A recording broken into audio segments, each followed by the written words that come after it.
सामने करके आंसर बताइए कि चलिए हम लोग चलिए ठीक है स्टार्टिंग से हम लोग देखते हैं। मैं पहला पेज उठाता हूँ, फर्स्ट पेज हम लोग देखते हैं कि फर्स्ट पेज का जो आंसर्स हैं वो क्या क्या होंगे टाइम वेस्ट किए बिना। चलिए क्वेश्चन नंबर फर्स्ट कह रहा है कि एकल कली प्रेरण मोटर में वोल्टेज का मान होता है ABCD कितना होगा बताओ। फर्स्ट क्वेश्चन का आंसर ए होगा। बहुत बढ़िया बहुत बढ़िया। अब देखिए इस क्वेश्चन में मैंने कंफ्यूज करने के लिए आवृत्ति को भी डाल दिया था, तो आपको ध्यान रखना है कि 220 वोल्ट होगा बट आवृत्ति जो होगी वो 50 हर्ट्ज होगी।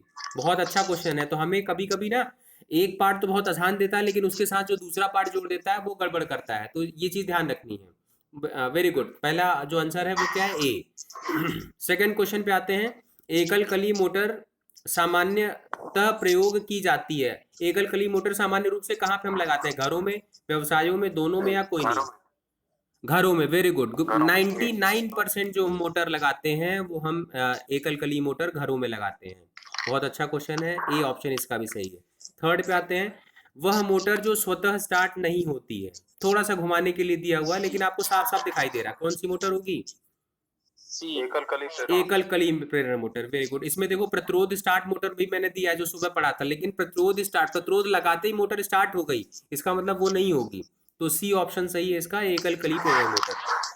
क्वेश्चन नंबर 4 ये आ चुका है यूपीपीसीएल में। सीलिंग फैन में प्रयुक्त मोटर कौन सी होती है? अभी पढ़ा नहीं है लेकिन इंपॉर्टेंट है, आप बता सकते हैं, बताओ। नहीं नहीं, तो हाँ ऑप्शन बी। ऑप्शन बी, इसको याद रखो, इसीलिए मैंने जबरदस्ती दिया है इसको। स्थायी संधारित्र। अब आप ध्यान रखें कि फैन में कंडेंसर लगा होता है, उसको हम हटाते नहीं है, तो इसीलिए उसको क्या बोलते हैं? स्थायी संधारित्र एकल कली प्रेरण मोटर। बहुत इंपॉर्टेंट क्वेश्चन है ये, यूपीपीसीएल में आया था। एकल कली भी दिया हुआ है, एकल कली है लेकिन उसमें कौन सा है? स्थायी संधारित्र वाला। ठीक है, तो ये 4 क्वेश्चन जो इंपॉर्टेंट है ये पूछे गए हैं। चलिए दूसरा हम लोग लेते हैं पेज, सेकेंड पेज पे आते हैं।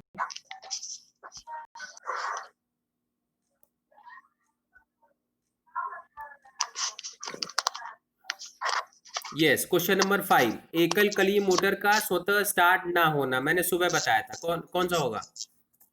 220 वोल्ट। नहीं नहीं नहीं, 220 तो कोई वो थोड़ी है। ए ऑप्शन, स्पंदित आघूर्ण के कारण। आपको बताया था मैंने कि एक बार धनात्मक में जाता है एक बार ऋणात्मक में जाता है, इसके कारण होता है। भाई 220 तो हम प्रतिरोध पे भी दे रहे हैं, 220 तो आप संधारित्र पे भी दे रहे हैं, वो भी मोटर चल रही है, तो ये उसका कारण नहीं है, उसका कारण है स्पंदित आघूर्ण के कारण। पहला ए ऑप्शन। 6 एक कला 6 का क्या होगा? 6 बहुत बढ़िया क्वेश्चन है 6। Option B 440। अब आप देखो, अगर आप कॉमन सेंस लगाते हैं तो सिंगल फेज में 220 वोल्ट होगा, तो 3 फेज में क्या होगा? इसका 3 गुना हो जाएगा। तो 3 गुना कितना होगा बताओ?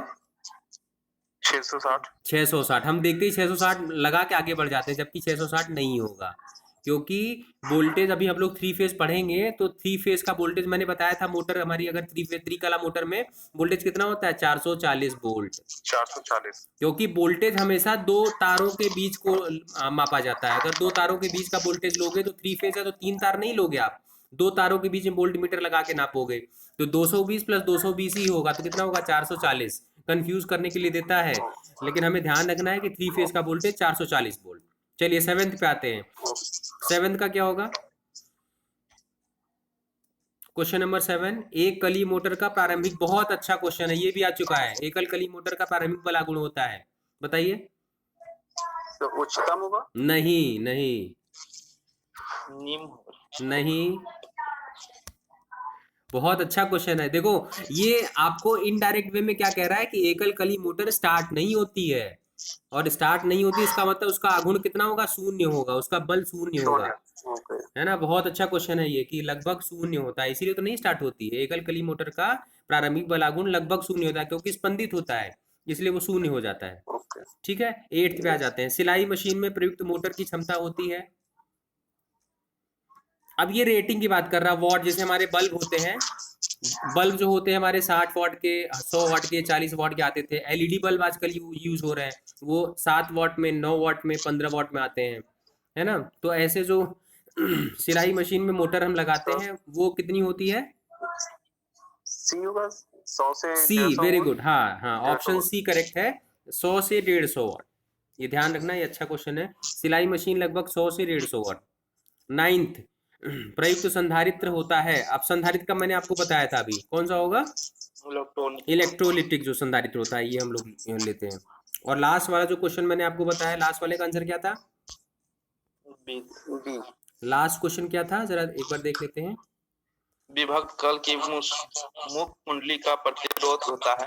हाँ, जो विभक्त कला मैंने बताया था कि हम विभक्त कला में रखते हैं, उसका जो हम प्रतिरोध लेके चलते हैं, वो हमेशा क्या होता है? देखो, मुख्य कुंडली है। आपको ऐसे ध्यान रखना है कि जो मुख्य कुंडली मतलब मोटर में हमेशा लगी रहेगी, उसका प्रतिरोध आपका कम से कम होना चाहिए। जो स्टार्टिंग वाला ही वो तो हट जाती है, इसीलिए उसका प्रतिरोध हम उच्च रखते हैं।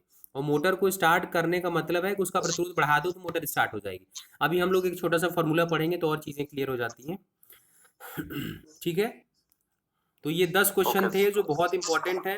इनमें से अगर आप पेपर उठा के देखेंगे यूपीपीसीएल का या किसी और एग्जाम का, तो कम से कम 4 या 5 क्वेश्चन इसमें आपको मिलेंगे। ठीक है, आज बच्चे कम ज्वाइन हुए, लेकिन ये 10 क्वेश्चन बहुत इंपॉर्टेंट है। कल हम लोग और क्वेश्चंस पढ़ेंगे। पहले थोड़ा सा हम लोग पढ़ लेते हैं, एक दो टॉपिक पढ़ लेते हैं, फिर हम लोग इस टेस्ट को रखेंगे। तो 20-25 क्वेश्चन लेके चलेंगे तो प्रैक्टिस अच्छी होगी।